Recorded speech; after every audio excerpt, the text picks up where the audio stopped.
Pesadelos em Foco. Na pequena localidade de Furnas, um vilarejo encravado no norte do Ceará, as noites são silenciosas, um silêncio que, às vezes, parece abrigar sussurros antigos.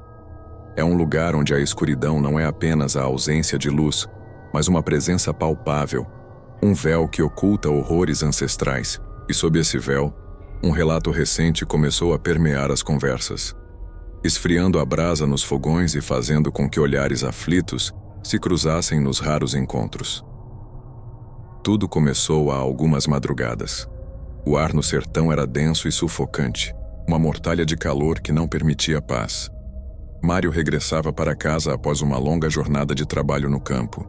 A trilha de terra que serpenteava pela mata era seu caminho diário, mas naquela noite, algo estava diferente. Uma quietude opressora pairava sobre a mata, um silêncio que clamava por um som que nunca veio. Então, a visão, uma sombra colossal. Não apenas grande, mas descomunal. Ela bloqueava a trilha, imponente, disforme. Parecia uma porca, sim, mas de um tamanho que desafiava a natureza, superando em muito o de uma novilha robusta. Seus olhos, os olhos, 2 orbes vermelhos, incandescentes, que pareciam queimar através da escuridão, e, o mais perturbador, encarar com uma inteligência maligna, como se soubessem os pensamentos mais íntimos de Mário. Ela me olhava como quem me conhecia, como se soubesse o que eu sentia, sussurrou Mário, os olhos ainda marejados de um pavor primordial. Mário, homem destemido que era, apanhou um pedaço de pau, um cajado forte e retorcido que usava para guiar o gado. A intenção era espantar a criatura, fazê-la recuar. Mas ela não recuou. Em vez disso, avançou. Com uma rapidez chocante para um animal daquele porte, ela se arremessou contra ele.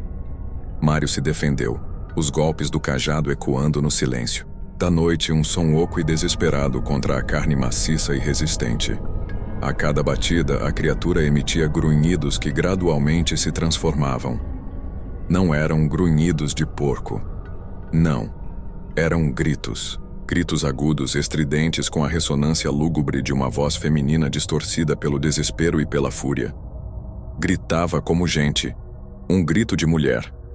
Arrepia só de lembrar, contou Mário, a voz embargada.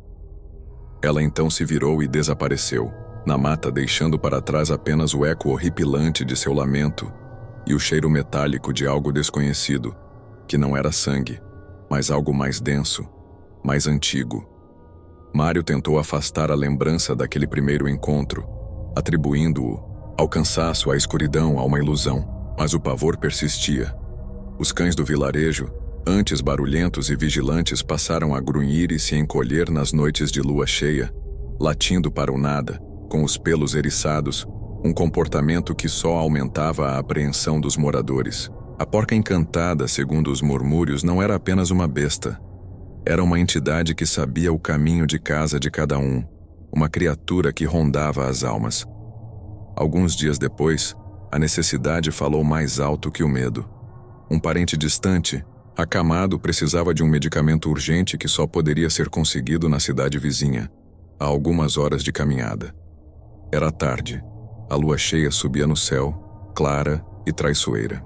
Mário, relutante, pegou sua velha peixeira, uma lâmina de 10 polegadas afiada o bastante para raspar a barba, e partiu. Ele sentia os olhares dos moradores, as súplicas silenciosas para que não fosse. Mas Mário era um homem de sua palavra. A princípio, o caminho foi tranquilo. O brilho lunar clareava a trilha, transformando a mata em um labirinto de sombras prateadas. Foi ao se aproximar do antigo morgado, uma área mais densa e isolada, que a atmosfera mudou. Os cães do Vicente Gomes, sempre ferozes e notórios por atacarem quem passava, estavam ali, 3 deles, latindo freneticamente. Mário e seus cães tinham uma trégua silenciosa, mas naquela noite os animais pareciam desorientados, o latido misturado a um choro lamentoso, recuando para as portas das casas, grunhindo em terror. Mário sentiu um calafrio que não vinha do vento. Então, de dentro das sombras do velho morgado, ela surgiu. Não mais furtiva, mas imponente. A porca encantada, grande, ruiva, e aqueles olhos agora incandescentes como brasa viva, fixos nele. Ela se aproximou, não correndo, mas caminhando, com uma lentidão deliberada, como se saboreasse o momento. Os cães, antes agressivos, se encolheram ainda mais, choramingando, alguns fugindo em pânico. Era horrível de grande. De 3 a 4 arrobas, parecia um garrote na altura, descreveu Mário, os olhos se arregalando como se revivesse a cena. Ela parou a poucos metros, os olhos de fogo queimando sua alma. Mário instintivamente pulou para trás, a peixeira em punho. Que bicho tu tá escolhendo para fazer esse barulho? Ele rosnou, tentando mascarar o terror.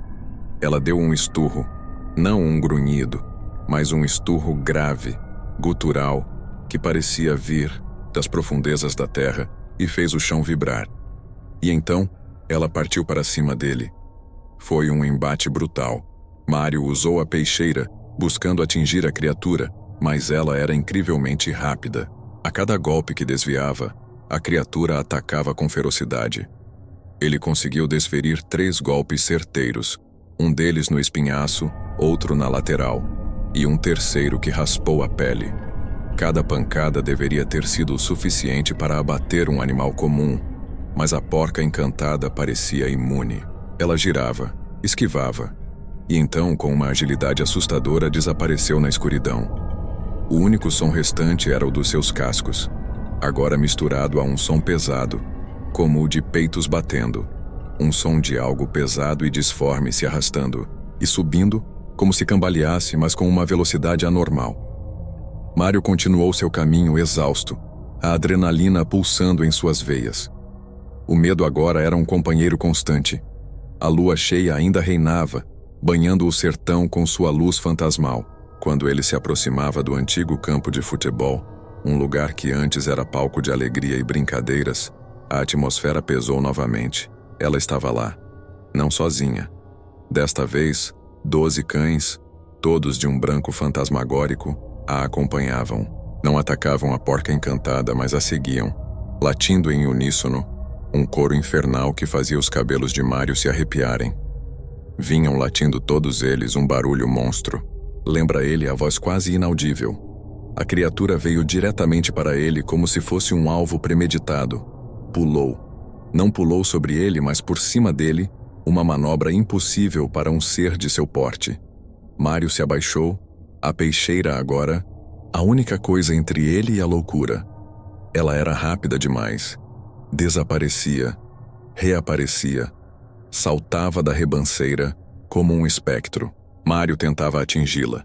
A lâmina às vezes roçava na criatura, e a cada toque, os cães brancos uivavam em agonia, como se sentissem a dor da porca encantada. Essa luta durou uns 30 minutos, um tempo que se arrastou como uma eternidade. 3 encontros naquela mesma noite, cada um mais aterrorizante que o anterior. Ela queria ceifar sua vida, queria mais do que apenas assustar. No terceiro e derradeiro embate, enquanto Mário descia uma pequena elevação, a porca encantada surgiu novamente. Agora, apenas 2 dos cães brancos a acompanhavam. A lua, cruelmente, iluminava cada detalhe. A luta se intensificou. Mário estava exausto, mas a necessidade de sobreviver era um fogo que o mantinha de pé. Ele levantava os cães com a faca, afastando-os enquanto tentava desesperadamente atingir a criatura principal. Então, um pensamento desesperado lhe veio. Se deitar no chão, tentar atacá-la de baixo para cima. Ele fingiu fraqueza, vacilando, como se estivesse a ponto de sucumbir. A criatura, percebendo sua esmorecência, ficou ainda mais feroz, mais valente. Ela arremeteu contra ele com uma velocidade inumana, vindo de cima para agarrá-lo. Mário sentiu. 2 mãos. 2 mãos, disformes mas inegavelmente ali, agarrando seus ombros. O pulo que ela deu, a força do impacto, fez com que seu corpo batesse no chão, mas ele não caiu. E então Mário usou a faca, de baixo para cima. Com toda a força que lhe restava, ele desferiu o golpe. A lâmina de 10 polegadas, afiada como navalha, entrou. 10 polegadas de aço rasgando a criatura, um grito, Não o lamento de antes, mas um guincho agudo de dor, de desespero. Um som que não era de animal nem de humano, e as mãos se soltaram dos ombros de Mário.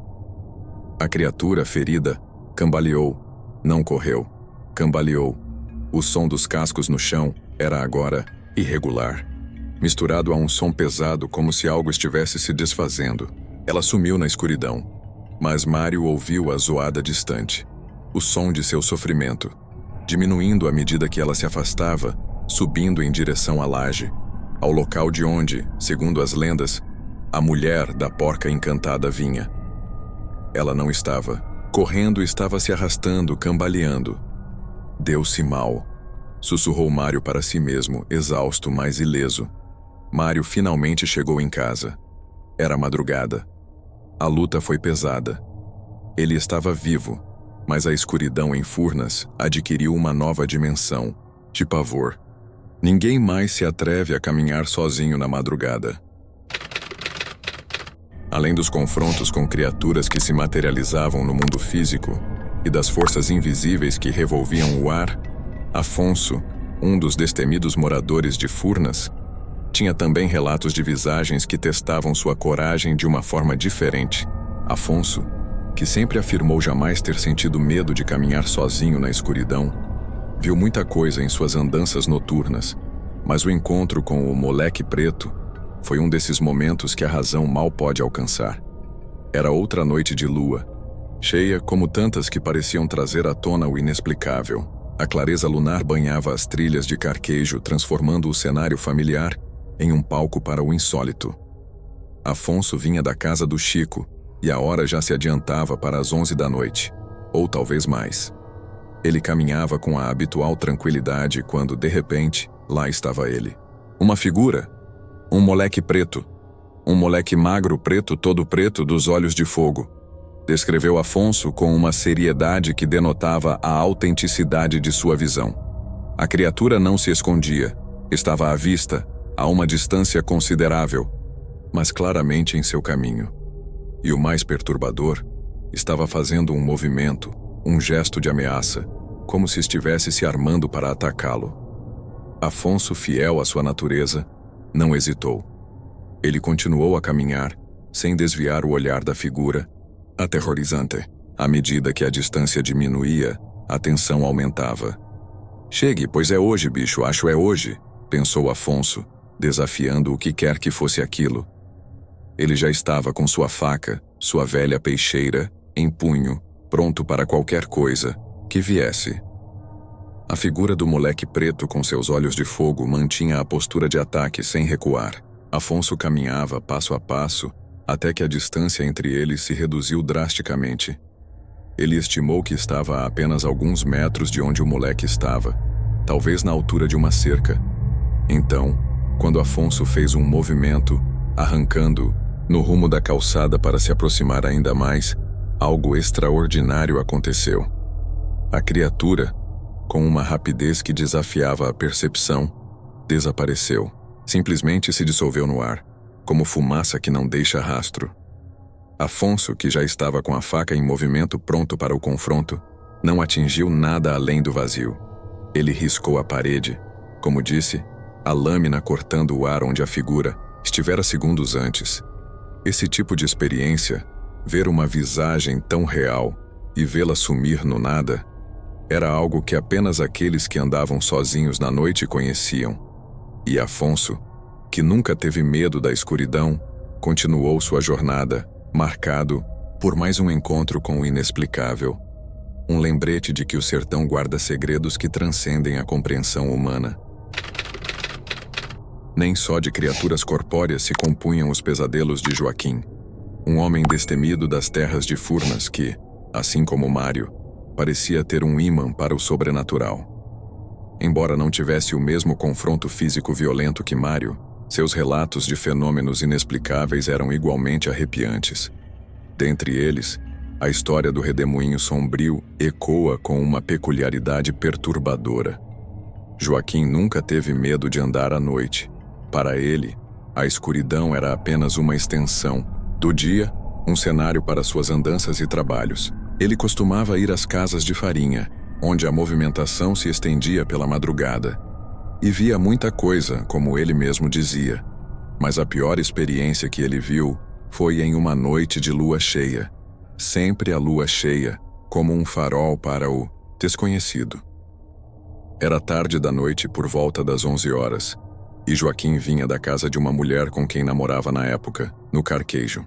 A estrada era a do Carquejo mesmo, e a lua, clara como o dia, iluminava tudo, tornando as sombras ainda mais densas e traiçoeiras.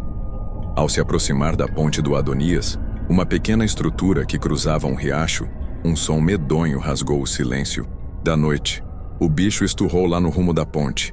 Um esturro feio, contou Joaquim, os olhos se arregalando com a lembrança. Não era um rugido de animal, nem um grito humano, mas algo mais profundo, mais primordial, que reverberava na alma. Joaquim, impávido, pensou: eita, que é hoje? Aquela dali é esperta, mas eu nunca vi dizer que visagem como gente eu quero ver. À medida que ele se aproximava, um redemoinho começou a se formar, movendo-se em sua direção. Não era apenas vento. Era uma massa escura, turbulenta, que carregava uma aura de pavor. Com a peixeira em punho, sua faca fiel, Joaquim não recuou. Pelo contrário, ele se lançou em direção àquela anomalia. Eu, por a faca, rodei no meio do redemoinho, escurambando: e tu vale nada isso e aquilo outro, recordou. O redemoinho, como que cedendo ao seu desafio, entrou em um galpão improvisado que havia ali, um abrigo para animais. Joaquim, sem hesitar, entrou junto. O que aconteceu lá dentro foi um pandemônio. Embora Joaquim não pudesse ver a forma da criatura que movia o redemoinho, o efeito de sua presença foi inegável. Os bodes, os porcos, tudo que tinha lá debaixo daquele alpendre não ficou se assustaram com o bicho, ele descreveu. O barulho de animais em pânico, o chacoalhar da faca de Joaquim no ar, a sensação de algo invisível, mas potente, movendo-se ao seu redor, criaram uma cena de puro terror. Joaquim dava golpes no vazio, sua faca chiava ao rasgar o ar, num duelo com uma presença que ele não podia tocar ou ver. O redemoinho, após o caos, moveu-se novamente, procurando-o, mas Joaquim ainda, ileso e com a mesma coragem, saiu do galpão para a rua. Ele nunca viu a criatura que habitava aquele redemoinho, apenas sentiu sua força e ouviu seu esturro horripilante, um mistério invisível que ainda assombra as noites de Furnas.